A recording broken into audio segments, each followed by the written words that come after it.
Welcome, Sandra Hüller, the lead of the Palme d'Or winning Anatomy of a Fall, a mystery thriller court drama that dissects a relationship after Sandra's husband falls to his death. Was it suicide or was it murder? Now, you started acting in theater, and this is your second time working with Justine Triet. Can you tell us about the experience that it was the second time around? Anything different? Oh, that's a difficult question. I think that Justine likes to say that she has changed something in her directing work from Sibyl to our film, our second film, that she has learned to let go a little bit more, that she's not controlling as much as in Sibyl.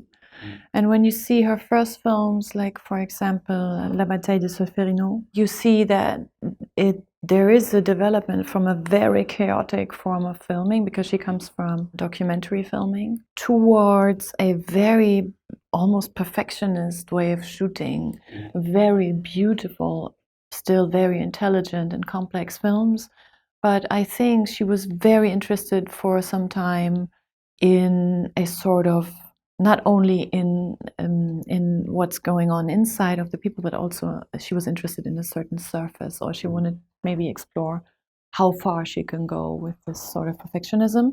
And when we met again, I feel like she had decided that she would like to go back to where she started a little bit, and be more aware of the process of shooting itself, and to be more interested in the things that don't work, or that surprise her, or that she can't control. There's a really big scene in the film that took 2 days to shoot, right? You split it up, kind of the more subdued part where Sandra is more in control until it gets a bit more heated later on. How much of that was just from page to screen, or how much was it kind of found through rehearsing, that he kind of found that big fighting scene? Well, the central argument was so well written that there was not so much to add. We just had to find our way through it, and we were on the same page from the beginning about the fantasy that the climax would be very late, which is also written like that in the script, because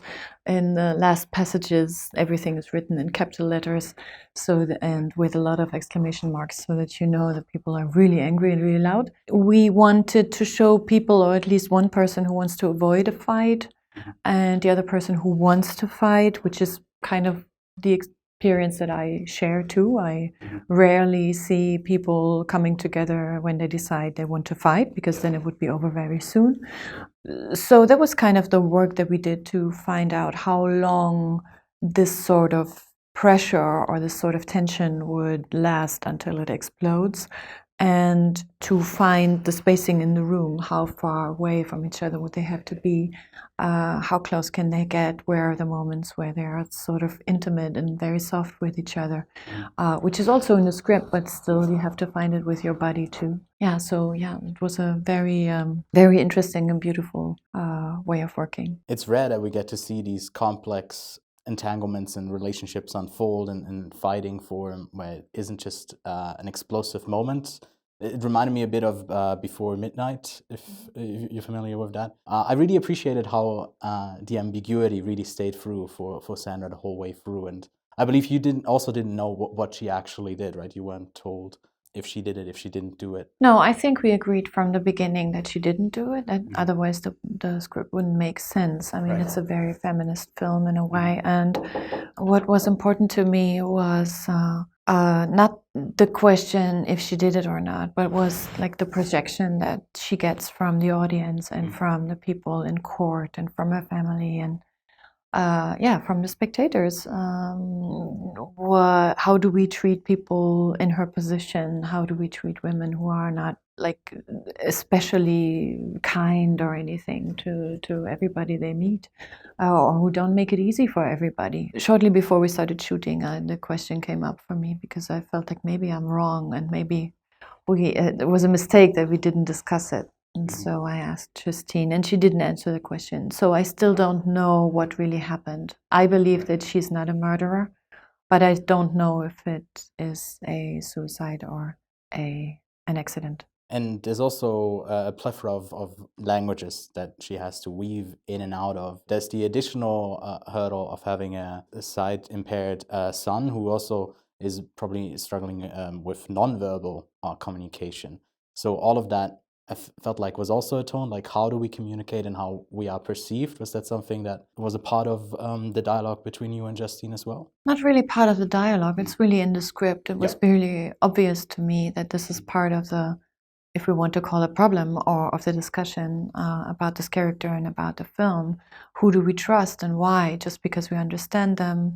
And here we see somebody who just speaks another language.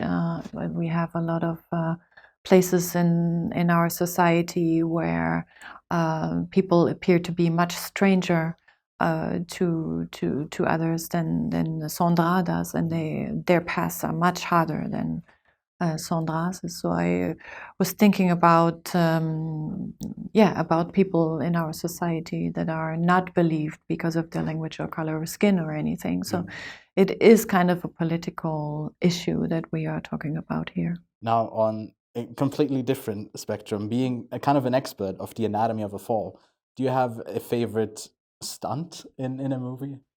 A favorite stunt? A favorite stunt, yeah. In movies in general? In movies in general, yeah. Is there something that comes to mind?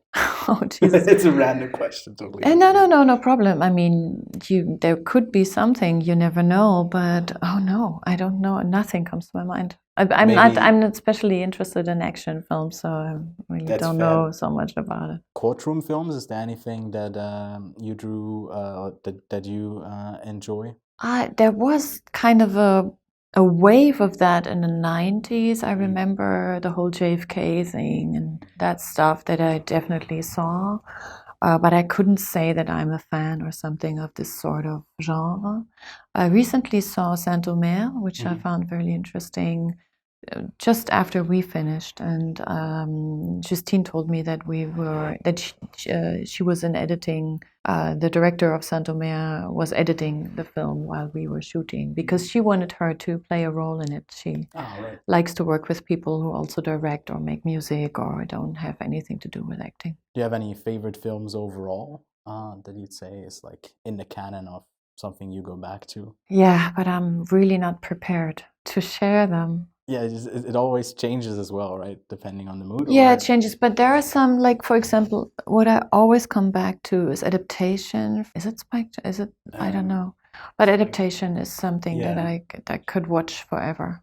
Yeah, it's a great one. But yeah, I think that's all the time we got. Thank you so much. But we have to find out about the director, and this is really embarrassing. It's Charlie Kaufman. It's Charlie Kaufman, but he wrote it. I think they always collaborate, right? It's always a bit of with Spike Jonze together. Yeah. So I'm not entirely sure, but yeah. Yeah. Thank you so much. Thank you. Danke.